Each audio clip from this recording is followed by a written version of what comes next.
नमस्कार दोस्तों, आज मैं आपको माघ मास के पूर्णिमा के एक दिन पहले सुनी जाने वाली माघ स्नान की 5 कहानी सुनाने जा रही हूँ। प्रेम से बोलिए माघ मास की जय हो, विष्णु भगवान की जय हो। पद्म पुराण के अनुसार एक बार गुरु वशिष्ठ जी राजा दिलीप को माघ स्नान का महात्म्य सुनाते हुए कहते हैं, हे राजन, माघ का स्नान, दान, जप व तप श्री हरि को जितना प्रिय है उतना कुछ और नहीं। इस विषय में मैं आपको एक प्राचीन इतिहास सुनाता हूँ, ध्यान पूर्वक सुनो। त्रेता युग में नंदी ग्राम में पुष्कर नाम का एक ब्राह्मण देव अपने परिवार के साथ रहते थे।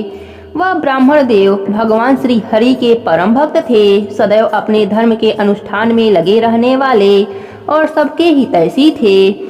वे सदा माघ स्नान और सब अध्याय में तत्पर रहते तथा समय पर अनन्य भाव से भगवान श्री हरि की आराधना किया करते। वह ब्राह्मण देव हमेशा भगवान हरि के नामों हरे विष्णु, हरे कृष्ण, दामोदर, गोविंद, अनंत, देवेश्वर इत्यादि का निरंतर जप करते रहते। भगवान श्री हरि की आराधना के अतिरिक्त उन ब्राह्मण देव का मन स्वप्न में भी कहीं नहीं लगता। एक दिन सूर्य नंदन धर्मराज जी ने अपने दूतों को आदेश दिया कि नंदी ग्राम निवासी पुष्कर ब्राह्मण को पकड़कर मेरे पास लाओ। धर्मराज जी के आज्ञा पाकर दूत नंदी ग्राम पहुँचे और धर्मराज जी के बताए हुए पुष्कर को ना पहचान कर वह पुष्कर ब्राह्मण को ही पकड़कर यमलोक में ले गए। ब्राह्मण पुष्कर को अपने दूतों के साथ आता देखकर धर्मराज जी भयभीत हो गए और सोचने लगे कि यह पुण्य आत्मा महात्मा पुष्कर को लेकर मेरे पास क्यों आ रहे हैं। जैसे ही दूत पुष्कर ब्राह्मण को लेकर धर्मराज जी के निकट पहुँचे, धर्मराज जी अपना आसन छोड़कर खड़े हो गए और फिर आदर के साथ उस मुनि को आसन पर बैठाकर धर्मराज जी अपने दूतों पर क्रोधित होते हुए बोले, तुम लोगों ने यह क्या किया? मैंने तो दूसरे पुष्कर को लाने के लिए कहा था। भला इन्हें जो कि सब धर्मों के ज्ञाता भगवान श्री हरि के परम भक्त, सदैव माघ स्नान करने वाले, व्रत उपवास करने वाले इन महात्मा पुरुष को मेरे समीप क्यों लाए हो? इनके लिए मेरा दर्शन करना भी उचित नहीं है। इस प्रकार दूतों पर क्रोधित होकर यमदेव ने ब्राह्मण देव पुष्कर से कहा, हे ब्राह्मण देव, मुझे व मेरे दूतों को क्षमा करें, यह गलती से आपको यहाँ ले आया है। वहाँ मृतलोक में आपके पुत्र, पत्नी व बांधव व्याकुल हो रहे हैं, अतः आप अभी वापस जाइए। यमदेव की बात सुनकर ब्राह्मण देव बोले, हे धर्मराज जी, जहाँ पापी मनुष्य यातना में शरीर धारण कर कष्ट भोगते हैं, उन सब नरकों को मैं देखना चाहता हूँ। यह सुनकर सूर्य कुमार धर्मराज जी ने पुष्कर ब्राह्मण को सैकड़ों और हजारों की संख्या में नरक दिखाया। ब्राह्मण देव ने देखा नरकों में पड़े हुए जीव अनेक कष्ट भोग रहे हैं। यमदूत उन्हें कोड़ों से पीट रहे हैं, किसी को सूली पर चढ़ा रहे हैं, किसी को बांध रखा है, किसी की देह कीड़ों से भरी हुई है जो कि उन्हें खा रहे हैं। कोई जलते हुए घड़े में डाल दिया गया है, कोई असी पत्र वन में दौड़ रहा है जिससे उनके अंग छिन्न भिन्न हो रहे हैं, किसी को आरों से चीरा जा रहा है। इस प्रकार नरक की यातनाएं भोगते हुए उन नरकी जीवों को देखकर पुष्कर ब्राह्मण को बड़ा दुख हुआ।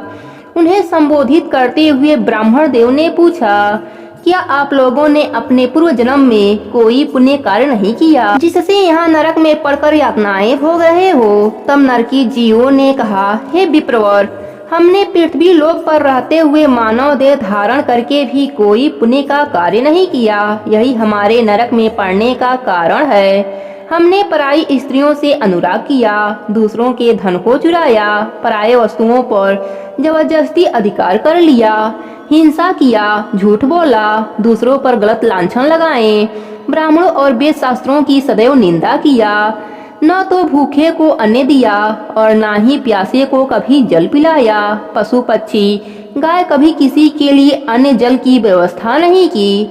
इसके अतिरिक्त हमने और भी बहुत से पाप किए हैं। इन्हीं सब पापों की सजा हम आज भुगत रहे हैं। उनकी बातें सुनकर ब्राह्मण देव ने कहा, तुमने अपने जीवन में कभी भी श्री हरि का पूजन नहीं किया, उनके नाम का चिंतन नहीं किया, इसलिए तुम इस दशा में हो।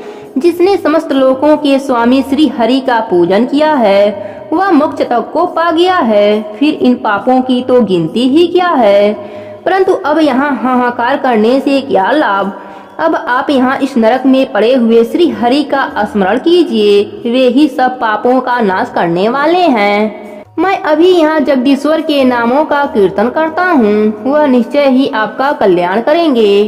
ब्राह्मण देव की बात सुनकर नरक के जीवों ने कहा, हे ब्राह्मण देव, हमारा अंतःकरण अपवित्र है, हम अपने पापों से दुखी हैं। लेकिन जब से हमने आपका दर्शन किया है, आपके देह को छूकर आने वाली हवा जो हमें स्पर्श कर रही है वह हमें परम आनंद प्रदान कर रही है। आपके दर्शन से हमें संतोष हुआ है। हम जैसे पापी लोगों पर आपकी कितनी दया है। धर्मराज जी ने पुष्कर ब्राह्मण और उन नरक के जीवों की बातें सुनी तो धर्मराज जी ने कहा, हे ब्राह्मण देव, आपके पुत्र, पत्नी व बांधव सब पृथ्वी लोक पर शोकग्रस्त हैं, अतः आप वापस जाइए। धर्मराज जी की बात सुनकर ब्राह्मण देव बोले, हे भगवान, जब तक इन दुखी जीवों की आवाज मेरे कानों में पड़ रही है तब तक मैं कैसे जा सकता हूँ। इतना कहकर ब्राह्मण देव भगवान विष्णु की आराधना करते हुए बोले, यदि मैं समस्त भूतों के आत्मा और सबके ईश्वर सर्वव्यापी श्री हरि की नित्य उपासना करता हूँ तो इस सत्य के प्रभाव से नरक में पड़े इन जीवों का तत्काल उद्धार हो जाए। हे कृष्ण, हे दामोदर, हे जगन्नाथ, हे हरे, हे मुरारे, हे जगन्नाथ, यहाँ नरक के भीतर यातना में पड़े हुए इन सब जीवों की रक्षा कीजिए।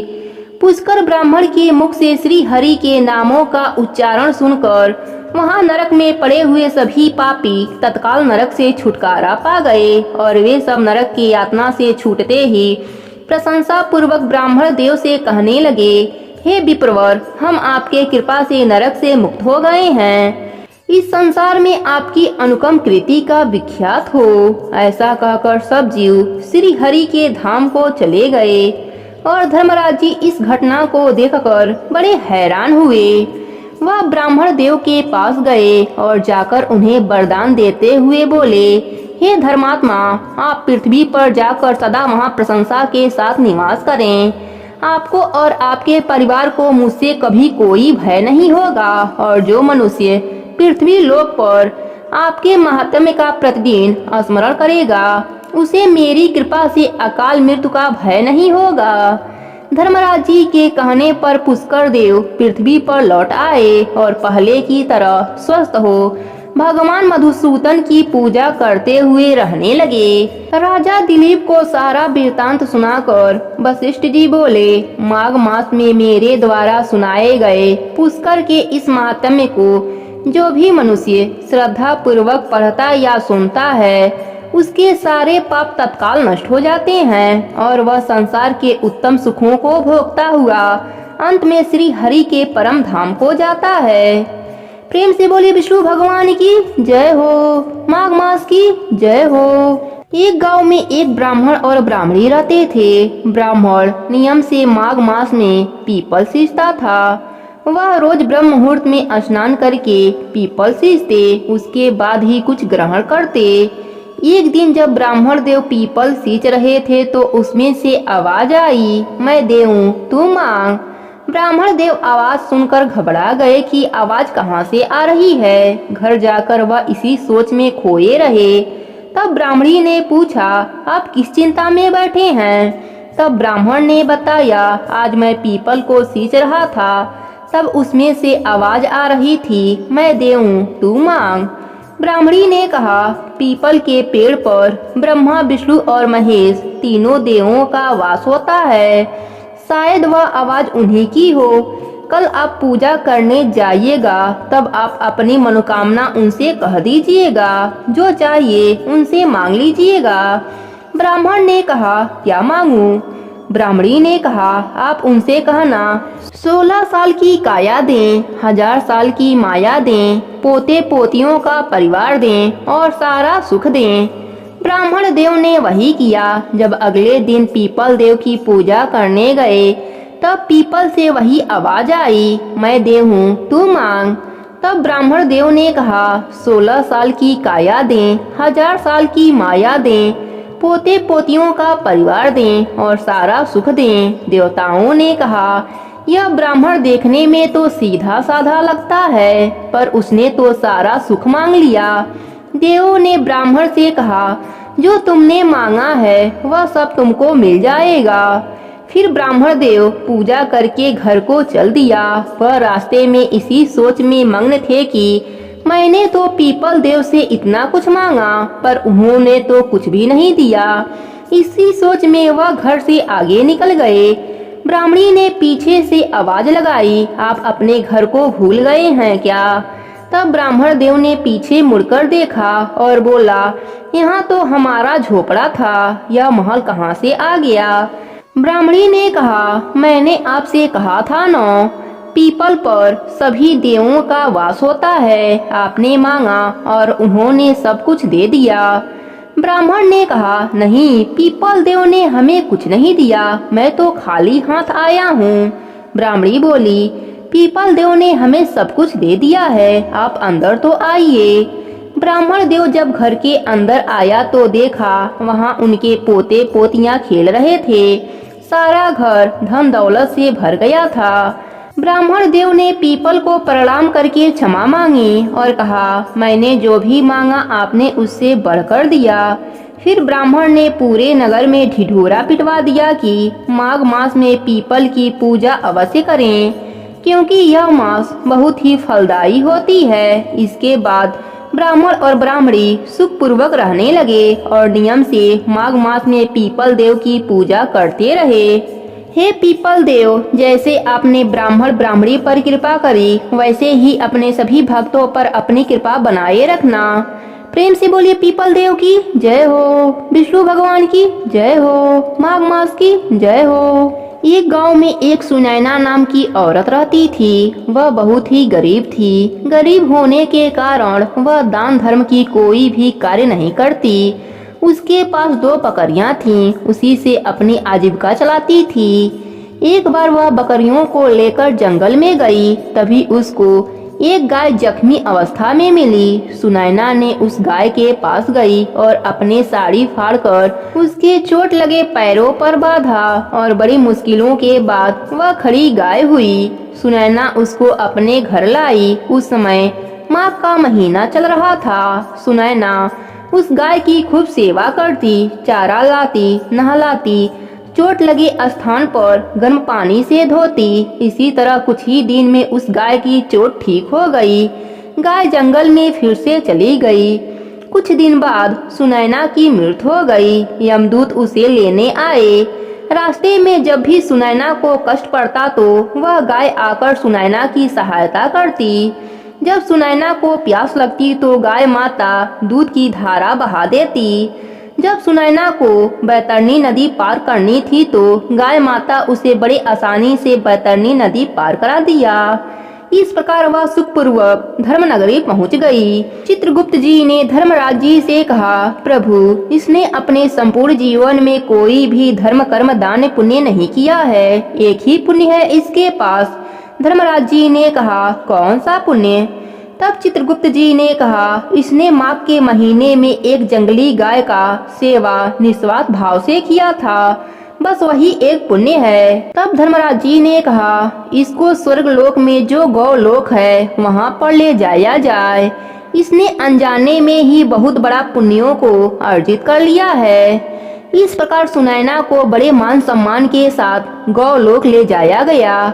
वहाँ पर वह सुखी से रहने लगी। इस प्रकार माघ का महीना अत्यंत पवित्र और पुण्यों को अर्जित करने वाला माना गया है। जो मनुष्य माघ स्नान करता, कथा सुनता और माघ के महीने में गौ सेवा करता, वह मरने के बाद सुखों को भोगता है। हे गाय माता, जैसे आपने सुनैना को सुख दिया, वैसे ही अपने सभी भक्तों पर अपनी कृपा बनाए रखना।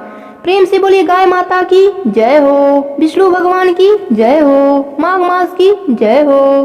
प्रेम से बोलिए राई दामोदर की जय हो। भगवान कृष्ण कहते हैं, जिंदगी में मनुष्य हजारों पाप करते हैं और मैं उनके राई राई का हिसाब रखता हूँ। जो भी मेरे राई की कथा को सुनता है उस पर मेरी कृपा हमेशा बनी रहती है। तो आइए हम सब भी सुनते हैं राई की कहानी। एक गांव में एक सेठ सेठानी रहते थे। उनके 3 बच्चे थे। एक कन्या थी, उसका नाम राई था। राई अपने सहेलियों के साथ खेलती, गोबर लेने जाती और आपस में बातें करती। एक बार एक सहेली ने कहा कि उसके पिता दूसरे गांव उसका विवाह खोजने जा रहे हैं। तब राई बोली, तुम लोग जिससे चाहो मेरा विवाह करा सकते हो, परंतु मैं विवाह भगवान कृष्ण के साथ ही करूंगी। वह प्रतिदिन गाय का गोबर लेने जाती और इसी प्रकार की बातें करती। एक बार संयोगवश भगवान कृष्ण जी और उद्धव जी भेष बदलकर उस गांव में आए और उस राई की बातें सुनी।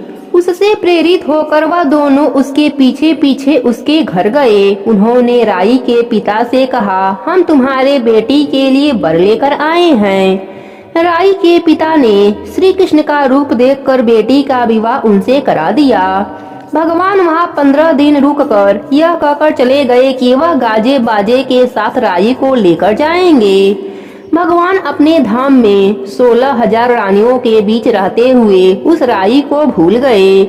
इधर राई को प्रतिदिन राह देखते हुए 5, 10, 20 वर्ष हो गए, परंतु प्रभु नहीं आए। इसी प्रकार 40 वर्ष बीत गए और राई की जवानी बुढ़ापे में बदल गई। सिर के बाल सफेद हो गए, दांत गिरने लगे, चेहरे पर झुर्रियां दिखाई देने लगी। भाई भतीजे बड़े हो चुके थे।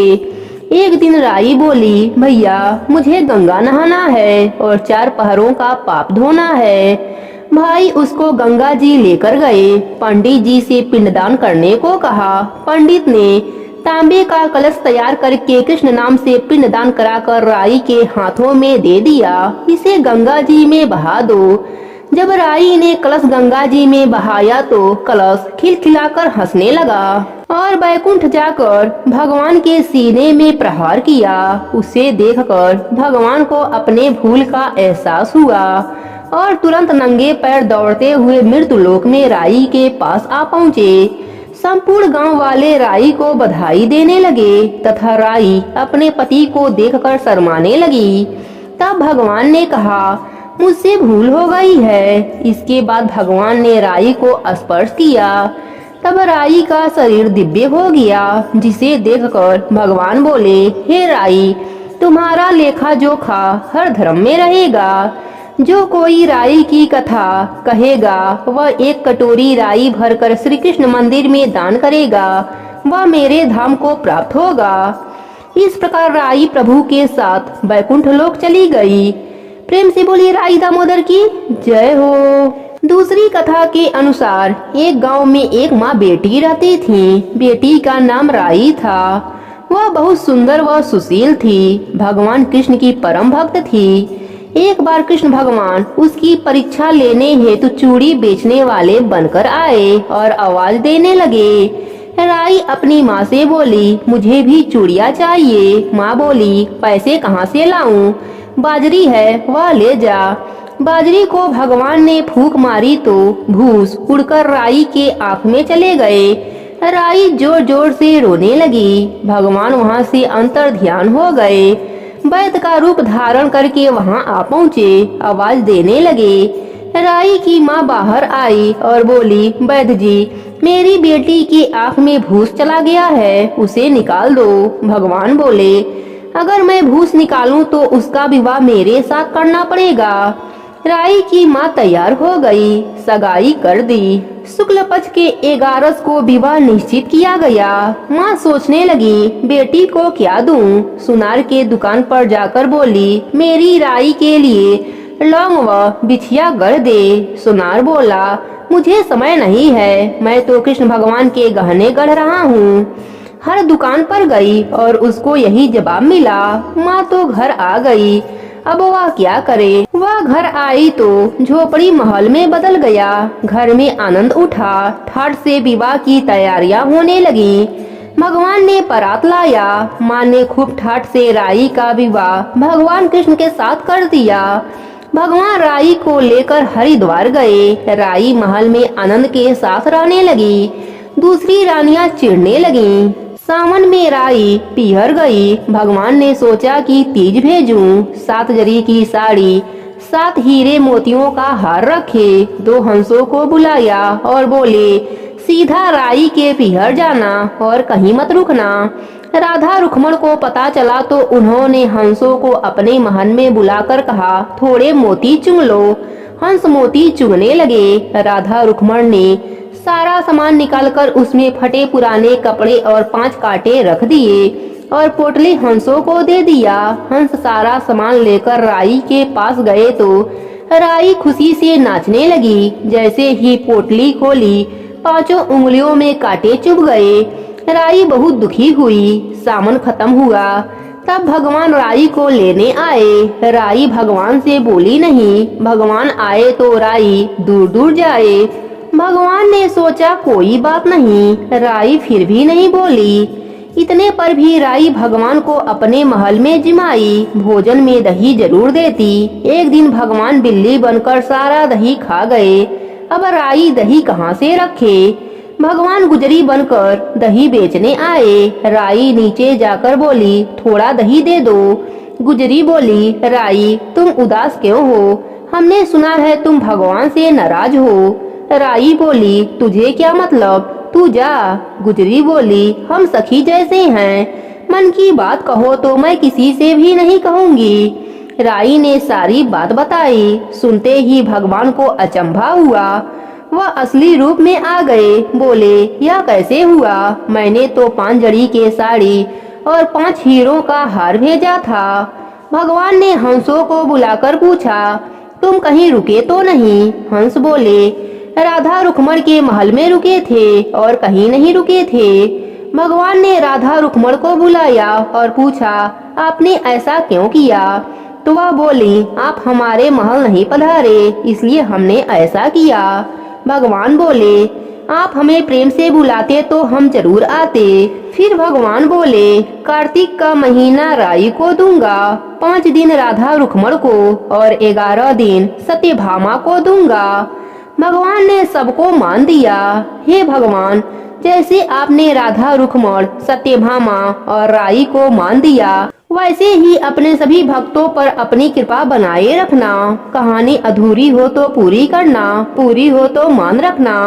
प्रेम से बोलिए राई दामोदर की जय हो।